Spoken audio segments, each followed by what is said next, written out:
খবরদার কেউ একা একা ইফতারি করবেন না। একা ইফতারি করেন নাকি আপনারা? একসাথে। আল্লাহর হাবিব সাল্লাল্লাহু আলাইহি ওয়াসাল্লাম বললেন, কেউ যদি কাউকে ইফতারি খাওয়ায়, যিনি খাওয়ালো উনি রোজা রেখে যেই সওয়াব, খাওয়ানোর কারণে ওই সওয়াব।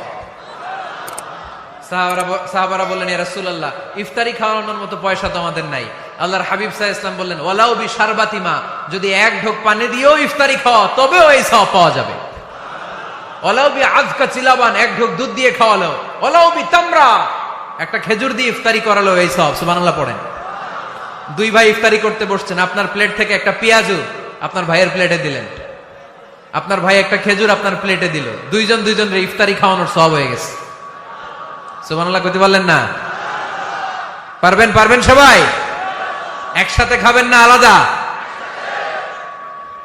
আল্লাহর হাবিব সাল্লাল্লাহু আলাইহি ওয়াসাল্লাম খেতে বসলে কখনো খাবারের বদনাম করতেন না। সহিহ বুখারীর হাদিস, মা আবা রাসূলুল্লাহ সাল্লাল্লাহু আলাইহি ওয়াসাল্লাম তুআমান কাত্তু, কখনো খাবারের বদনাম করেন নাই।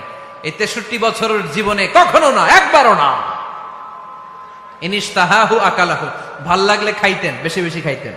ওয়া ইন কারিহাহু তারাকা, ভালো না লাগলে রেখে দিতেন, ওটার দিকে তাকাতেন না। কিন্তু কখনো বলেন নাই লবণ বেশি হয়েছে, কখনো বলেন নাই ঝাল বেশি হয়েছে, এগুলো বললেন না। বলবেন?